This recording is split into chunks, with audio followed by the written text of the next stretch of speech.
പത്മാവതി, നീ ഒന്ന് സമാധാനപ്പെട്. നമ്മുടെ മക്കൾ ചിരിച്ച് സന്തോഷമായി കഴിയുന്നത് എനിക്കിഷ്ടമല്ലേ? ഞാനൊന്നും പറയുന്നില്ല. എല്ലാം നിങ്ങളുടെ ഇഷ്ടം പോലെ ചെയ്തോളൂ.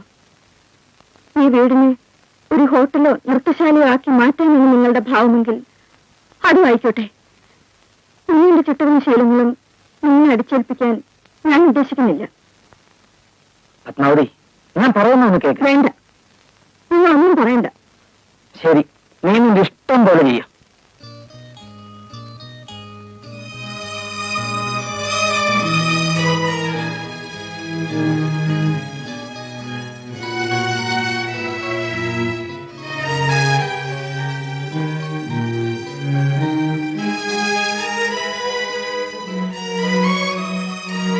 ഞാൻ എന്തിനാണ് നിങ്ങളെ വിളിപ്പിച്ചതെന്ന് നിങ്ങൾക്ക് മനസ്സിലായി കാണും.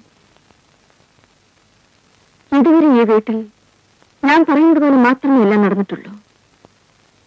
പക്ഷെ ഇന്ന് എനിക്ക് മനസ്സിലായി, ഞാൻ പറയുന്ന ഒന്നും നിങ്ങൾക്ക് ഇഷ്ടമല്ലെന്ന്.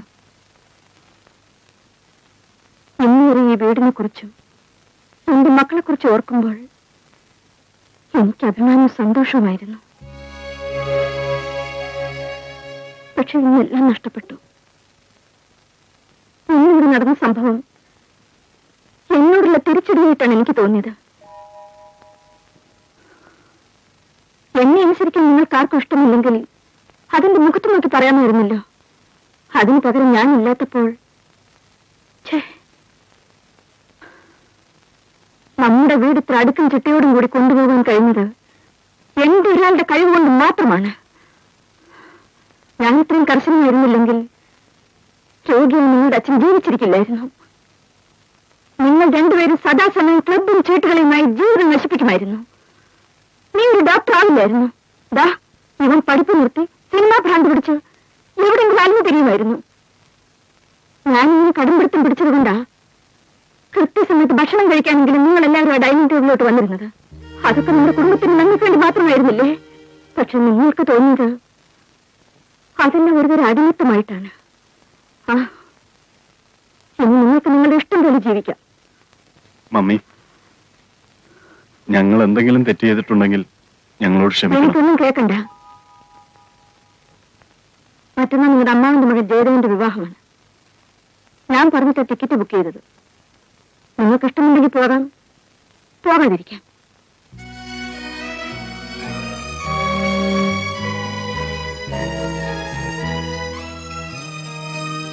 ആന്റി,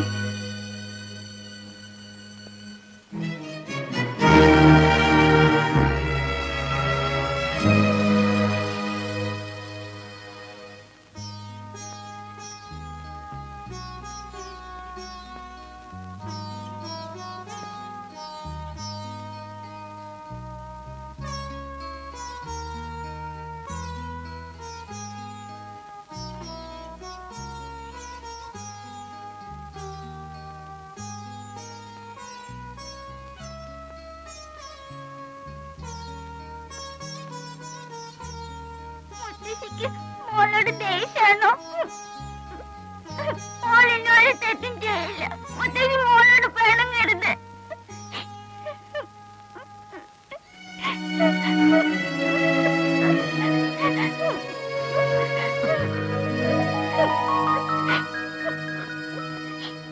വിഷമിക്കാതിരിക്കും മഞ്ജു, എല്ലാം ശരിയാകും. ഞാൻ നാളെ എന്റെ വീട്ടിലേക്ക് പോവാണ്. ഇനി ഞാൻ ഇവിടെ നിൽക്കാൻ പാടില്ല. നോ, മഞ്ജു ഇവിടുന്ന് പോകരുത്. മഞ്ജു ഇല്ലാതെ എനിക്ക്... ഇല്ല രവി, ആന്റി ഒരിക്കലും നമ്മുടെ വിവാഹത്തിന് സമ്മതിക്കില്ല. അഥവാ മമ്മി സമ്മതിച്ചില്ലെങ്കിലും മഞ്ജുവിനെ ഞാൻ വിവാഹം കഴിക്കും.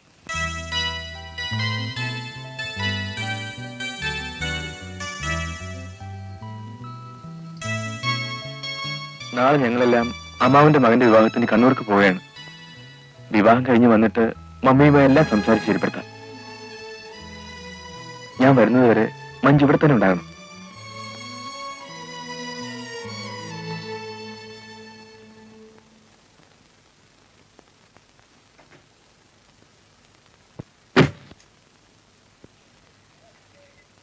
വരട്ടെ ഡാഡി.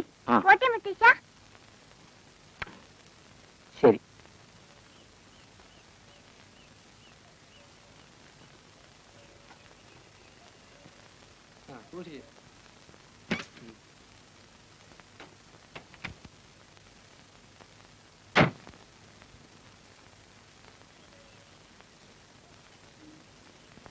ഡാഡി, പോയിട്ട് വരട്ടെ ഡാഡി. പോയിട്ട് വരട്ടെ. വരട്ടെ ഡാഡി. ശരി, പോയിട്ട് വരൂ.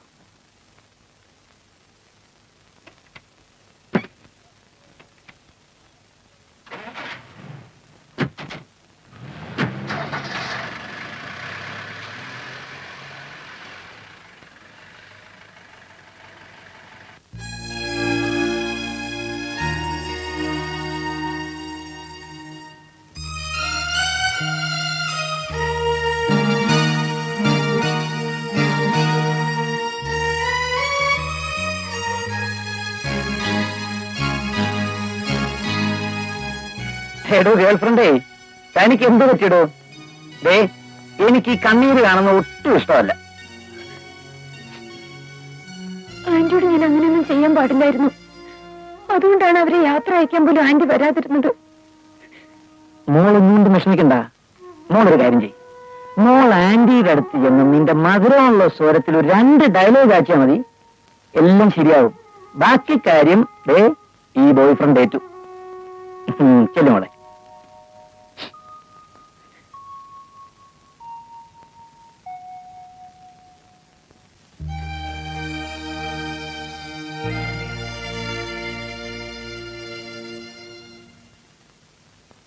ആന്റി,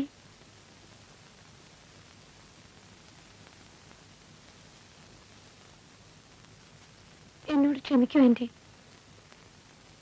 ഇന്നലെ നടന്ന സംഭവങ്ങൾക്കെല്ലാം കാരണക്കാരി ഞാനാണ്. ഈ വീട്ടിൽ എന്ത് നടന്നാലും അതിനുള്ള ഉത്തരവാദി ഞാനും ഈ വീട്ടിലുള്ളവരും മാത്രമാണ്. അതിഥികളായി വരുന്നവർക്ക് ഈ വീട്ടിൽ ഒന്നും ചെയ്യാൻ കഴിയില്ല. അതിന് ഞാനത് സമ്മതിക്കുന്നില്ല. ആന്റി, ഞാനിനി ഒരു തെറ്റും ചെയ്യില്ല. എന്നോട് ക്ഷമിച്ചെന്ന് പറയൂ ആന്റി. എന്താ ഇത്? മഞ്ജു മുറിയിലേക്ക് പോയിക്കോളൂ.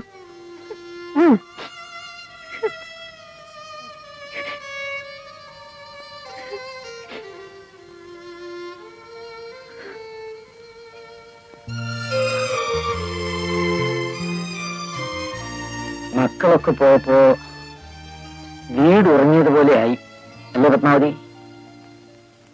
അവരെല്ലാവരും കൂടെ ഇറങ്ങിപ്പോകുന്നത് കണ്ടപ്പോ മനസ്സിനെന്തോ ഒരു പ്രയാസം. മനസ്സിന് കൂടുതൽ ശക്തി ഉണ്ടാക്കാൻ ശ്രമിക്കുന്നത് നല്ലതാണ്. അവരോരോരുത്തര് അവരവരുടെ കാര്യങ്ങൾ നോക്കി വീട് വിട്ട് ഇറങ്ങി പോകുമ്പോൾ ചിലപ്പോൾ നിങ്ങൾക്ക് താങ്ങാനാവില്ലെന്ന് വരും. നീ എന്താ പത്മാവതി പറയുന്നത്? സംഭവിക്കാനുള്ള എല്ലാം സംഭവിച്ചു. അവർ കുട്ടികളല്ലേ, പക്വതയും വിവരമുള്ള നമ്മളല്ലേ അതൊക്കെ ക്ഷമിക്കേണ്ടത്. നീ അതൊക്കെ അങ്ങ് മറന്നേക്ക്. കഴിഞ്ഞതൊന്നും എനിക്ക് മറക്കാനാവില്ല.